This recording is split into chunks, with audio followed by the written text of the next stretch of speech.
Luka batin itu adalah luka emosional, bisa karena penolakan, pengabaian, atau kekerasan fisik. Bayi 0-12 bulan terbentuknya trust versus mistrust. Yang namanya trust issue tuh di usia 1 tahun ke 3 tahun. Pembentukan otonomi diri atau anak jadi justru nggak percaya diri. Lagi usia 3-6. Inisiatif atau rasa bersalah. Remaja, anak akan jadi inferior atau enggak nih. Tidak hanya dari kita keluarga, tapi dari lingkungan. Kebanyakan negatifnya kepercayaan dirinya turun, luka batinnya menumpuk. Tapi kalau ada orang bilang anak kecil tahu apa, kalau anak laki-laki how to be a man, itu bapaknya harus masuk. Nggak boleh nyakitin anak perempuan, itu dari sedini mungkin. Kita yang cukup awal melek tentang mental health, berusaha mengubah itu ke anak kita supaya mereka nggak mengalami. Si orang tua milenial sendiri juga belum selesai dengan luka-luka dalam diri mereka sendiri. Sehingga sekarang banyak anak-anak yang kalau orang bilang strawberry generation, tidak mengizinkan anak laki-laki kita punya perasaan. Itu salah. Perempuan sekarang yang jadi istri jadi korban. Kalau kena aja sedikit sakit, kita pikir nggak apa-apa, tapi ternyata kok ada bagian dari diri kita yang kita jaga supaya ini nggak terasa sakit. Welcome to Kadek Ayudia's podcast. I'm a Balinese woman, quietly curious about the hidden layers of life. Hari ini kita kedatangan narasumber spesial kita, Kak Citra Ananda Mulia. Beliau adalah seorang psikolog klinis sekaligus pemilik Behaviors, yaitu mental health service, yang aktif menangani kasus mental health, drug addiction, perkembangan anak, dan juga manajemen SDM. Di episode kali ini kita akan membahas tentang pernikahan dan luka batin dari sudut pandang psikologi. Yuk langsung aja kita mulai videonya. Halo semuanya, selamat datang di YouTube Kadek Ayudia. Dan hari ini kita kedatangan narasumber spesial kita, yaitu seorang psikolog klinis yang banyak nge-share tentang keluarga, tentang mental health issues, dan juga bermacam-macam lah ya.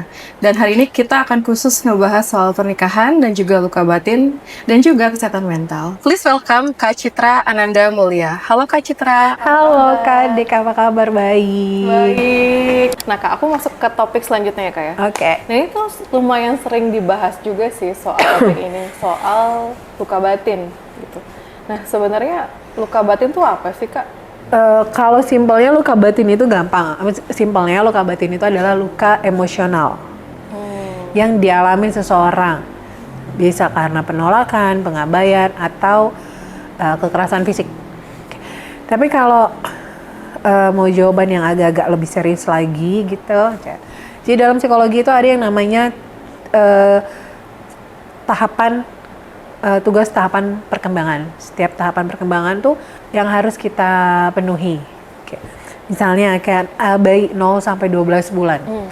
Itu ada namanya terbentuknya trust versus mistrust. Kalau bayi, dia dari bayi tuh sudah diabaikan oleh sumber kasih sayang utama, yaitu ibu dan bapak. Lalu orang lain di sekitar rumah, tapi yang paling utama adalah ibu dan bapak. Maka ini akan membuat si anak memiliki yang namanya trust issue tuh biasanya gitu. Jadi kalau saya pernah baca tuh teori di luar gitu, anak dari kecil dilatih sedini mungkin kalau dia nangis jangan disamperin. Enggak, justru 0-12 bulan ketika anak bayi menangis, itu berarti itu harus dipeluk. Dia harus dibuat aman. Dia harus merasa aman. Oke.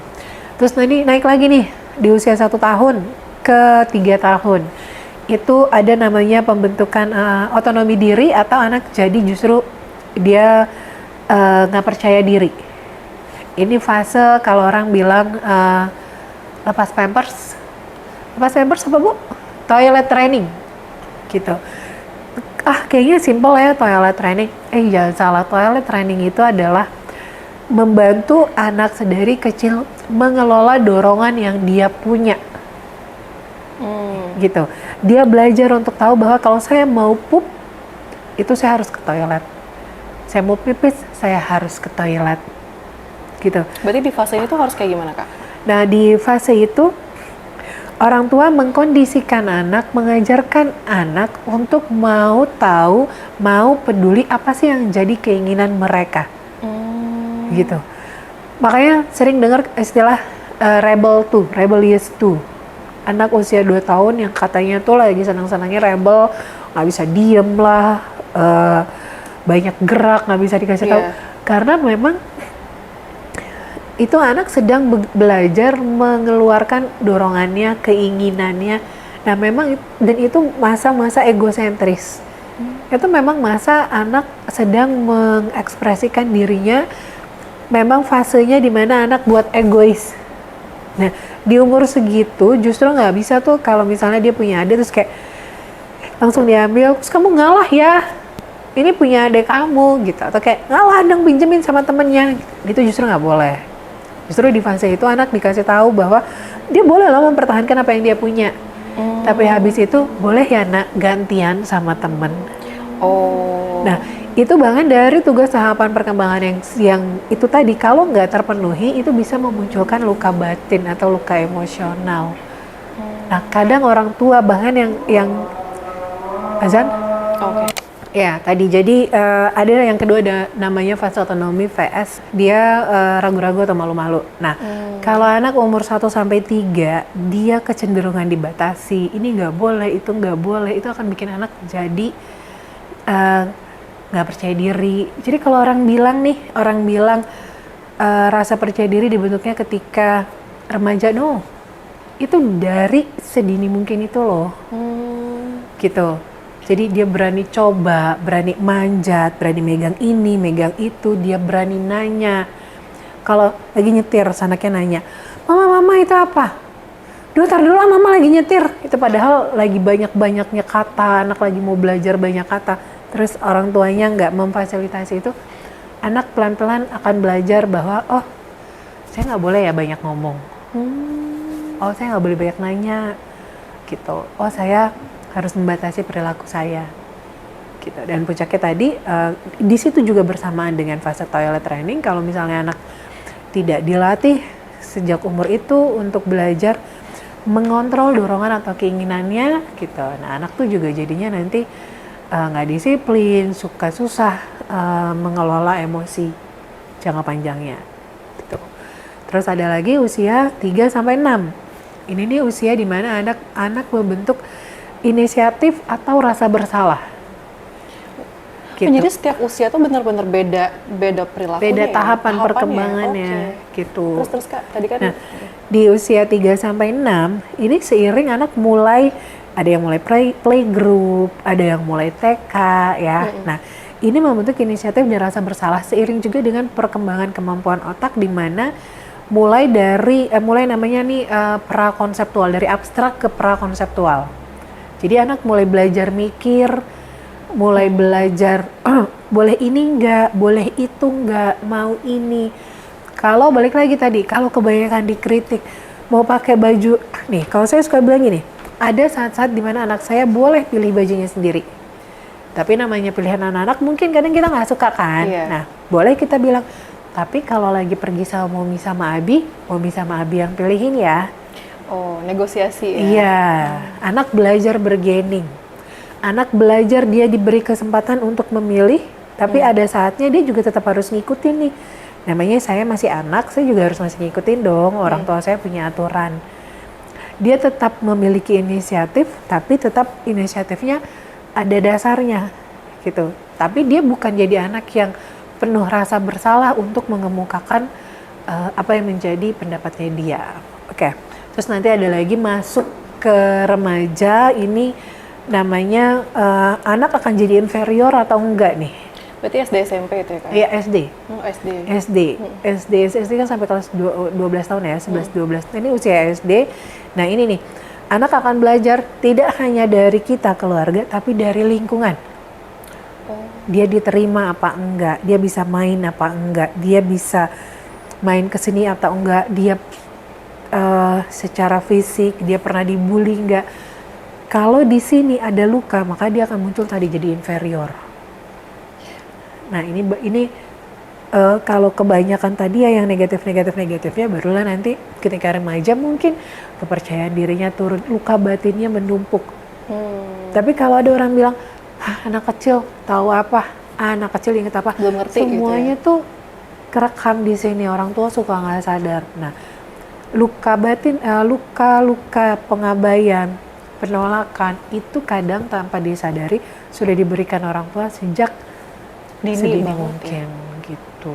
Berarti sebenarnya umur-umur masih sangat kecil tuh pembentukan karakter untuk kita tuh sangat penting banget ya Kak ya. Bahkan mungkin itu sudah jadi apa ya, pembentukan yang matang di saat kita kecil, dan tanpa sadar pas kita udah gede, oh ternyata semuanya balik lagi ke zaman dulu toh gitu.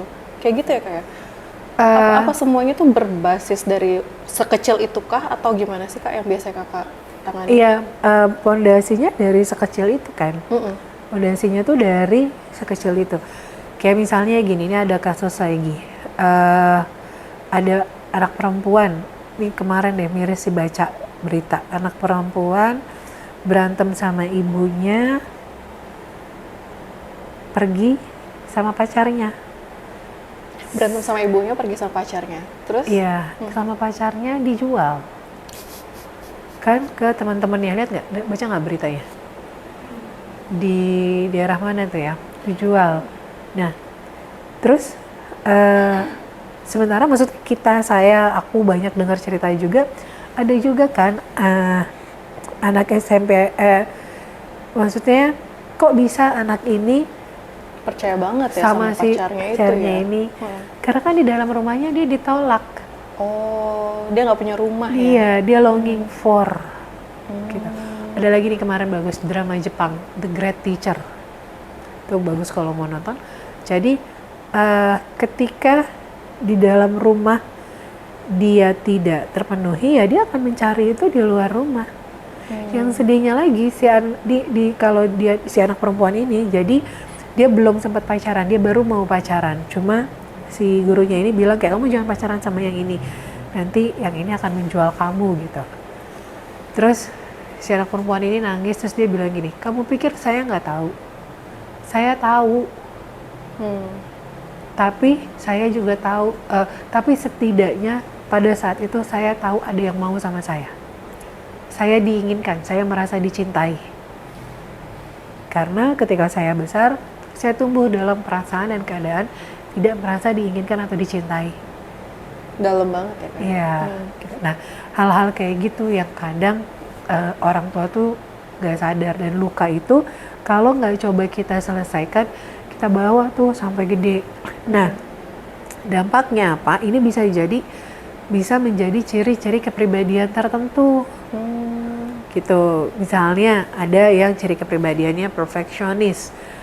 Nanti pas udah gede, pas dia ngerasa, oh enggak, ternyata saya berharga, kamu harus terus-terusan mempedulikan saya, kamu harus mendengarkan saya. Atau tadi yang sering ditolak, dia tumbuh jadi orang yang lebih mudah berpikir negatif ke orang lain, lebih banyak takutnya, punya trust issue, gak gampang percaya sama orang, karena ada lukanya yang belum sembuh gitu. Dan balik lagi nanti kalau pas dia nikah, ini bisa akan jadi konflik nih. Biasanya kebukanya pas nikah ya Kak ya? Iya, ada yang keluar semua inner child sama inner wound tuh sama nggak sih Kak? Kalau inner child itu little us, anak kecil yang ada dalam diri kita yang menyimpan kenangan, baik itu positif ataupun negatif. Nah, inner wound itu lukanya, luka batinnya, luka kita waktu kita kecil yang kita bawa-bawa. Tanpa kita sadari ternyata kita bawa-bawa. Kalau inner child tuh kayak misalnya pernah nggak, misalnya udah umur segini, terus kayak kalau saya nih misalnya saya suka banget ke pantai, kalau lagi di pantai tuh ya udah main air, udah lupa sama umur, kata orang bilang gitu kan. Ya udah, karena itu ada anak kecil dalam diri kita yang menyenangi itu, karena kita menyenangi si pantai, kita punya memori yang menyenangkan misalnya dengan pantai gitu. Oke. Nah Kak, apakah semua orang itu punya luka batin yang kakak tanganin? Atau point of view kakak tuh gimana sih? Kalau mereka datang ke psikolog, ya biasanya punya. Biasanya pasti punya ya Kak ya? Biasanya punya, seringnya punya gitu. Karena ketika ini ngobrol-ngobrol, konseling, ya udah di ini runut-runut lagi, oh ini ternyata ada di part ini nih gitu. Kebanyakan dari apa sih Kak? Dari keluarga kah, dari pertemanan kah, percintaan kah tuh biasanya gimana Kak? Kebanyakan pasti awalnya dari keluarga sih ya. Nggak pasti, seringnya.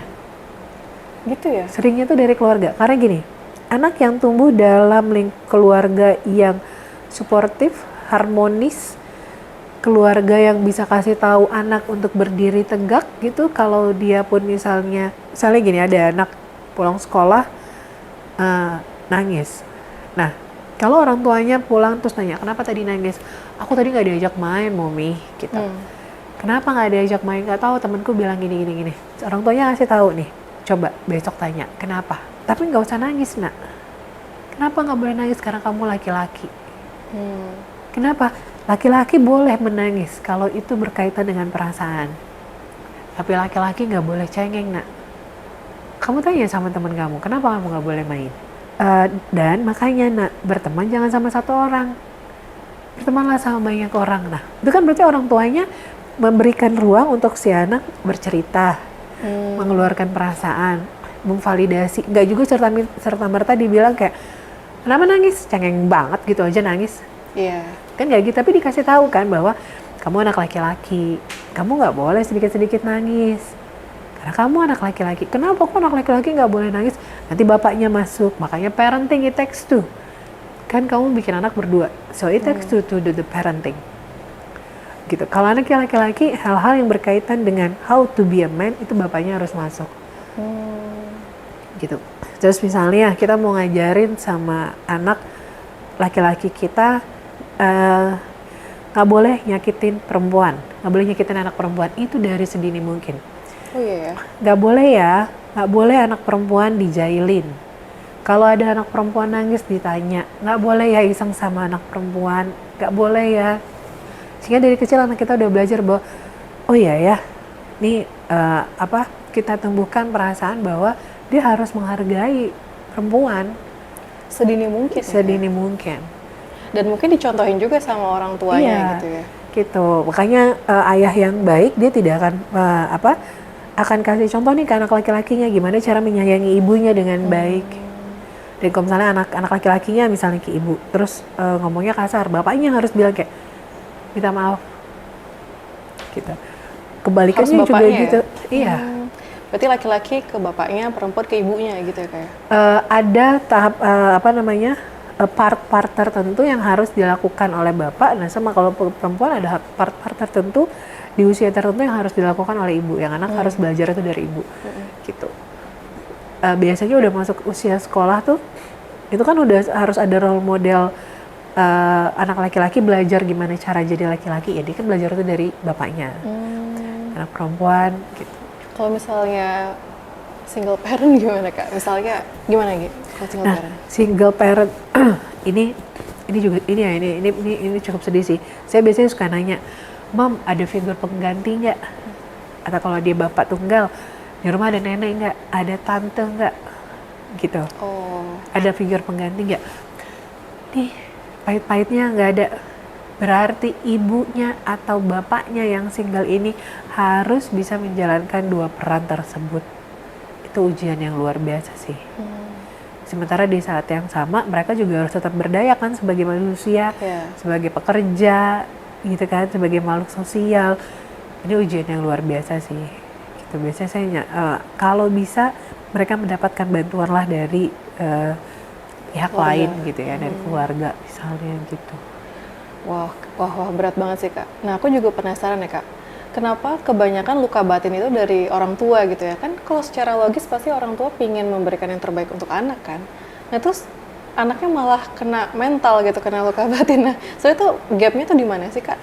Karena kan apalagi zaman dulu ya, nggak ada kan seminar parenting. Iya. Seminar parenting itu kalau aku nggak salah baru mulai banyak muncul di ibu-ibu millennials, ya kan? Ibu-ibu milenial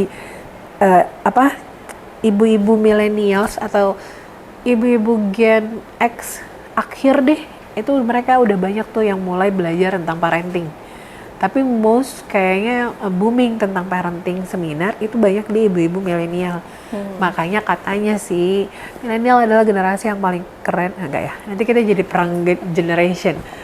Jadi katanya karena kita yang cukup awal melek tentang mental health dan mulai memberikan perhatian tentang si mental health, karena kita tahu, oh ini ada luka-luka pengasuhan nih dari orang tua kita di zaman itu ya? sebelumnya, dan kita berusaha mengubah itu ke anak kita supaya mereka nggak mengalami. Masalahnya kadang-kadang si orang tua milenial sendiri juga belum selesai dengan luka-luka dalam diri mereka sendiri.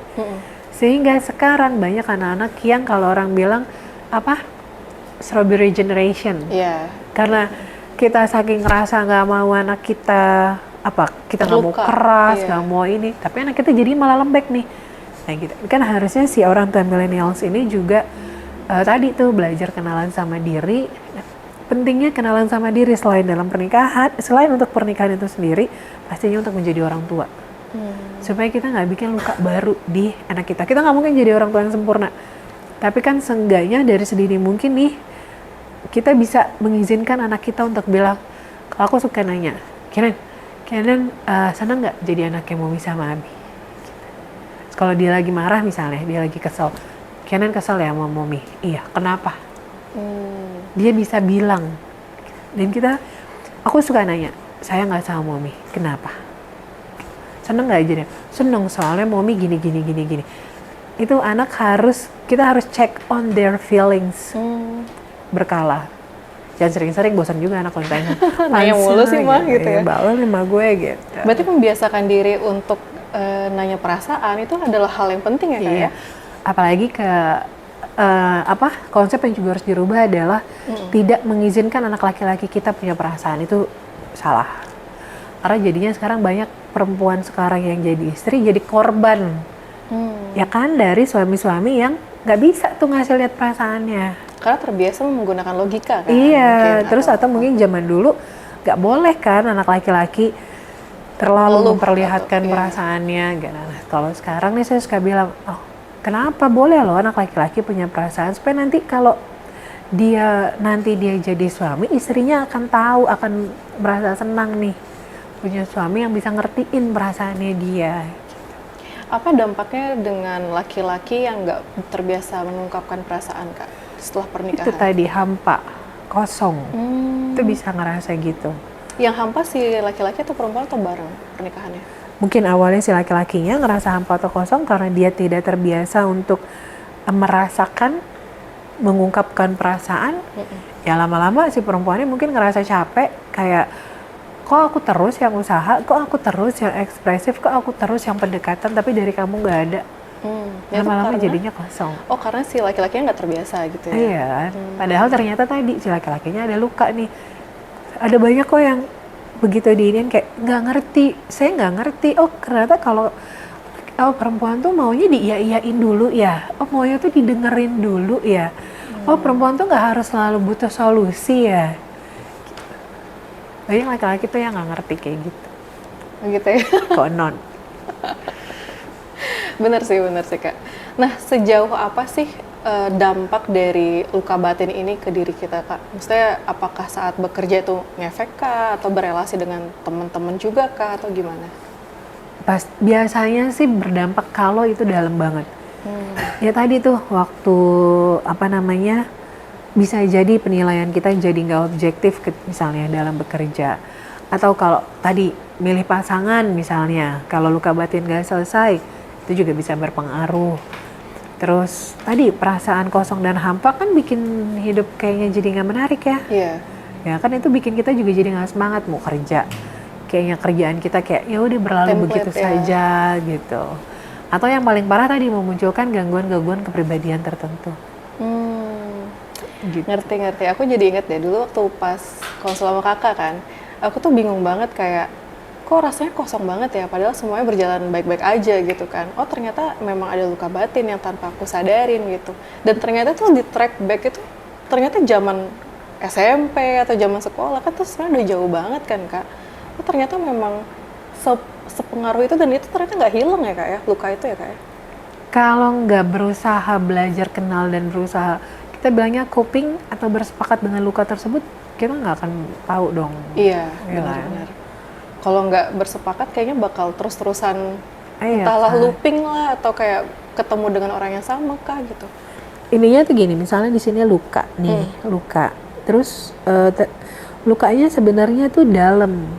Tapi kita pikir nih, udahlah, udah saya lap, udah saya bersihin pakai alkohol, Saya kasih obat merah, saya kasih bandage, saya tutup gitu. Saya pikir nggak apa-apa nih, kayak udah. Terus udah muncul nih kulit baru, udah bersih. Yang saya nggak tahu ternyata di dalam itu sampai ke dalam loh, sampai kena apa misalnya ini nih apa yang biru-biru inilah, Syaraf sampai lah, kena syaraf lah, sehingga dari luar saya nggak apa-apa, udah mulus lagi nih. Tapi kalau kena aja sedikit sakit. Akhirnya saya bilang sama orang kayak, ini jangan dipegang, jangan deket-deket gue, jangan pegang yang ini, jangan deket-deket yang area sini karena ini sakit. Gitu. Akhirnya apa? Datang ke dokter, dicek kenapa ya saya, terus diperiksa, dokter harus apa? Bongkar lagi kan, sama kan ke psikolog juga gitu, bongkar lagi, sama dokter dibongkar lagi, dibuka lagi bandage, dibersihin lagi, baru ketemu, ya ampun ada nanah loh di dalam sini, karena kelamaan ditutup, langsung ditutup gitu aja, kamu pikir tuh itu nggak apa-apa, udah selesai sama alkohol, ternyata nggak mati loh dia, kumannya itu masuk ke syaraf loh, gitu, udah sama kayak gitu luka batin, kita pikir nggak apa-apa, udah selesai, tapi ternyata kok ada bagian dari diri kita yang kita jaga supaya ini nggak terasa sakit. Kita nggak ngizinin orang masuk atau deket-deket gitu. Mama sini kayak baal, mama nggak bisa ngerasain. Gitu. Kok nggak enak ya, kok ini nggak enak ya, udah nggak enak banget baru kan kita ke dokter. Sih udah nggak bisa ngegerakin nih. Gitu. Biasanya datang pas udah sakit banget ya. Udah kayak, sakit banget kan. atau udah ganggu. Dokter buka udah bau lah, dia udah bau busuk nih, ini ternyata. Udah jadi bakteri di dalam, udah ngegrogotin tulang ke dalam-dalam sini gitu. Kira-kira kayak gitu gambarannya. Nah Kak, misalnya orang punya luka batin gitu ya, terus udah sampai ke level mungkin trauma, udah level disorder, mungkin gangguan gitu ya Kak. Nah itu mungkin nggak sih Kak untuk sembuh Kak?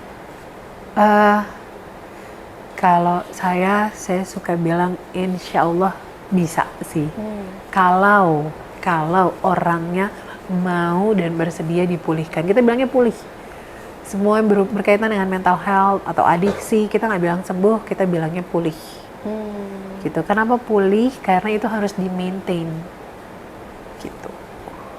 Kalau orangnya mau ya, bisa. Kalau mau, tapi tadi kan supportnya tuh harus banyak. Dia butuhnya apa? Terapinya apa? Bisa jadi dia butuh obat-obatan dari psikiater. Sejauh apa kita harus mengkonsumsi obat-obatan Kak? Nah kalau itu teman-teman harus ke psikiater, gitu. Tapi biasanya kalau ke saya, kalau sepertinya dengan psikoterapi yang diberikan masih bisa, kita akan coba langkah itu dulu. Kalau ternyata ini udah nggak bisa nih, maka saya akan rujuk ke psikiater, gitu. Berarti sebenarnya penyakit-penyakit mental itu basicnya luka batin ya Kak ya? Atau nggak selalu Kak? Nggak bisa dibilang gitu, nggak selalu gitu. Ada juga yang memang ada yang hubungannya juga sama syaraf, ada nggak selalu, tapi biasanya ada luka batinnya. Maksudnya kita nggak bisa memastikan kalau berkaitan sama mental, kita nggak bisa memastikan atau membuat itu jadi pasti, tapi biasanya ada keterkaitan. Gitu. Saya nggak berani memastikan, tapi biasanya ada keterkaitan. Ada nggak sih Kak cerita menarik tentang mungkin yang konsul sama Kakak tentang luka batin ini dan akhirnya bisa sembuh gitu, bisa heal, ada nggak sih Kak? Dan prosesnya tuh biasanya berapa lama gitu? Apakah sebulan bisa atau harus bertahun-tahun Kak atau gimana? Prosesnya nggak sama setiap orang. Ini ada juga nih yang kemarin nih salah satu influencer juga, dia datang ternyata dia juga punya luka batin. Pengabaian itu tadi di anak sulung, dari proses-proses yang ada, journaling segala macem. Ini ya, kalau orang punya keinginan itu dia mau tuh, kita coba kita trace ininya apa yang dia rasa, dan dia bisa membuat jurnal itu makin hari makin dia makin tahu oh iya ini ya yang saya rasain, oh pantesan nih saya begini. Jadi dari proses journaling yang dia buat, kita bisa bareng-bareng menggali lagi peristiwa apa yang terjadi dan apa yang dia rasakan. Dan ini yang memunculkan apa dia saat ini. Gitu. Dan alhamdulillah sih sekarang udah oke. Ini dia berapa bulan ya? Gak pasti sih, ada 3 bulan, 6 bulan, ada yang tadi udah setahun aman, terus nanti WhatsApp atau bikin appointment Cuma karena ini ada masalah berat, kayaknya saya lagi nggak bisa mikirinnya, saya cuma perlu ngobrol. Ada yang kayak gitu. Jadi tadi kan yang penting tuh udah kenal bahwa ini kayaknya saya lagi butuh nih gitu. Tapi yang kemarin-kemarinnya dia sudah bisa berdamai dengan itu. Oke. Tika, ada nggak sih kayak biasanya kita kalau luka batin tuh selalu ada satu aja atau biasanya tuh banyak luka batin sih Kak dalam satu orang? Bisa satu, bisa banyak ya. Nggak bisa, kadang satu orang bisa berdampak pada satu hal, berdampak banyak di orang ini, tapi bisa jadi ya nggak memberikan dampak yang banyak juga gitu, atau di orang yang lain itu nggak terlalu berdampak gitu.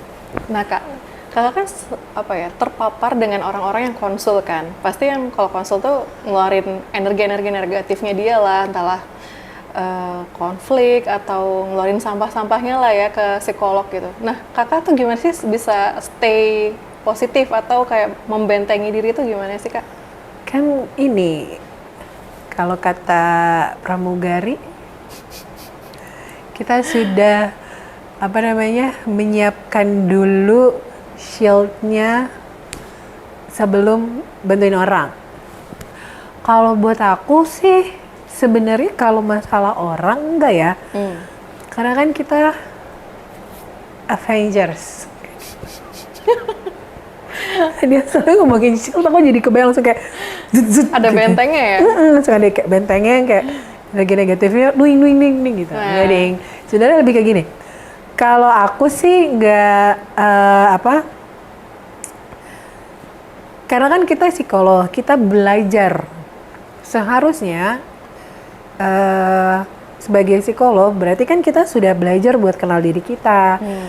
Kita tahu kondisi diri kita tahu tadi misalnya nanya, kau udah mulai capek belum gitu? Iya.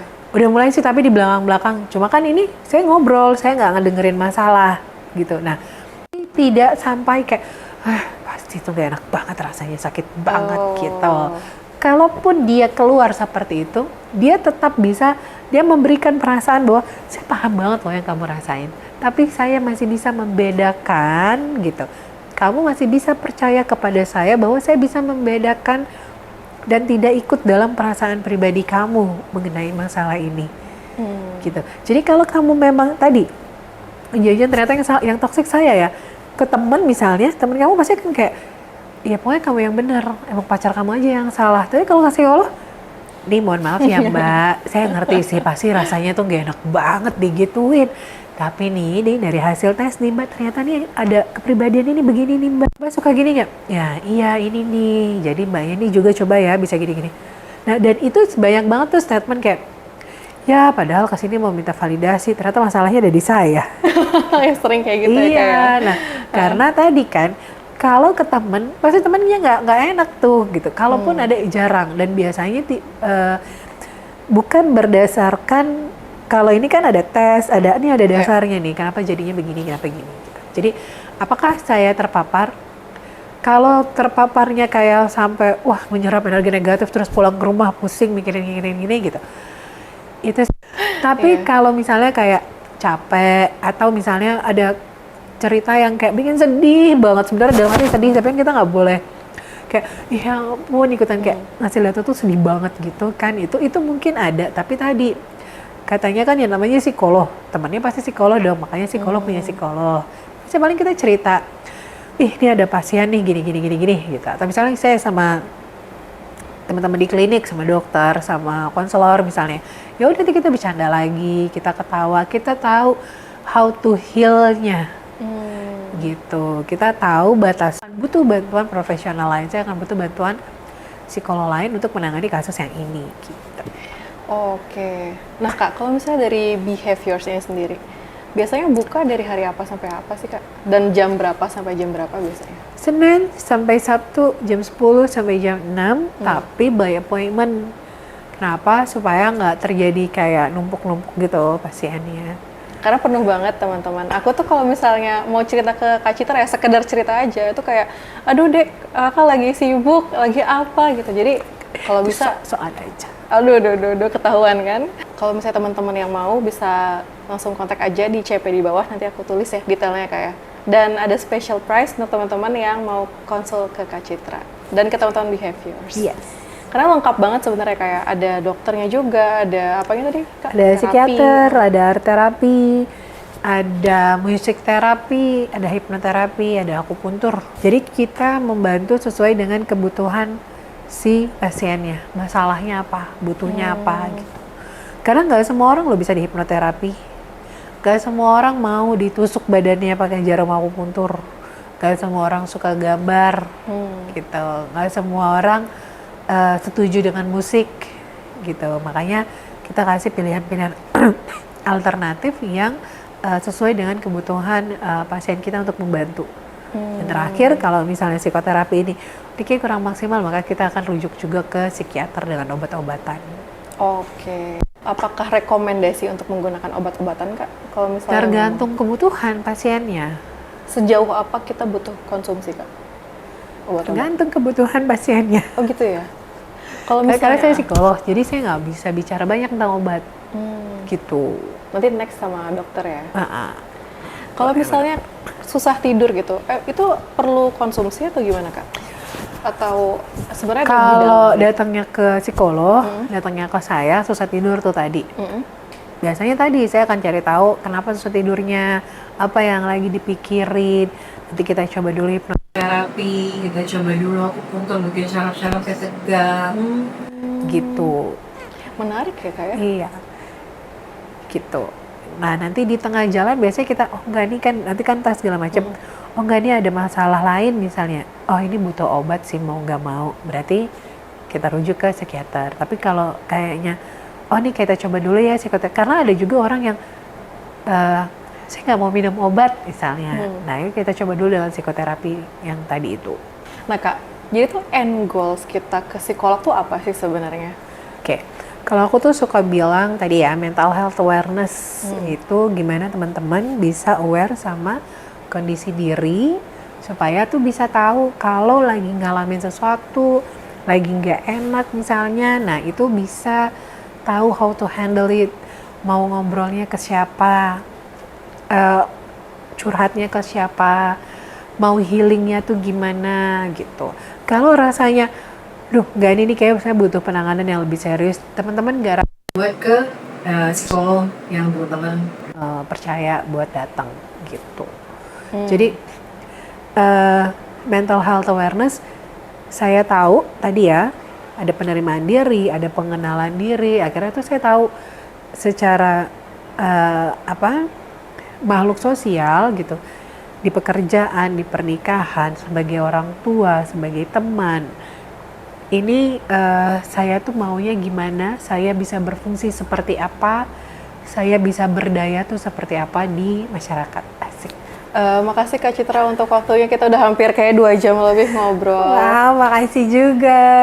Dan aku tuh banyak insight ya, walaupun sering ngobrol juga, selalu ada insight baru yang aku dapat setelah ngobrol sama Kak Citra dan dari teman-teman We Have juga.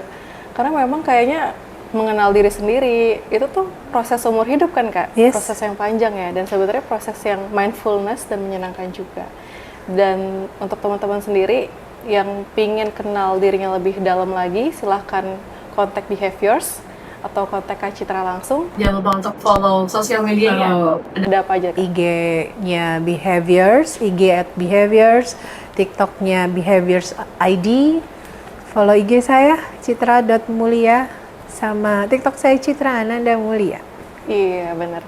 Dan Kak Citra tuh sering live juga di TikTok kan Kak? Iya, Sering ngobrol-ngobrol sama teman-teman psikolog yang lain, sama dokter juga. psikolog, dokter, konselor adiksi gitu. Nah, jadi jangan lupa untuk di-follow aja. Kalian juga bisa langsung tanya-tanya di TikTok juga ya Kak ya. Nggak pelit kok guys. Sering Insya ngebahas NPD juga. Iya. Kalau yang lagi bermasalah dengan NPD. Jadi silahkan teman-teman yang ingin nanya-nanya atau ngebahas yang lain, jangan lupa untuk komen di bawah ya. Dan terima kasih Kak Citra untuk hari Makasih ini. Kak Adek udah diajakin ngobrol sama Kak Adek, seru banget. Makasih ya. Terima kasih Kak. Terima kasih semuanya. Dadah. Maaf kalau ada salah-salah kata.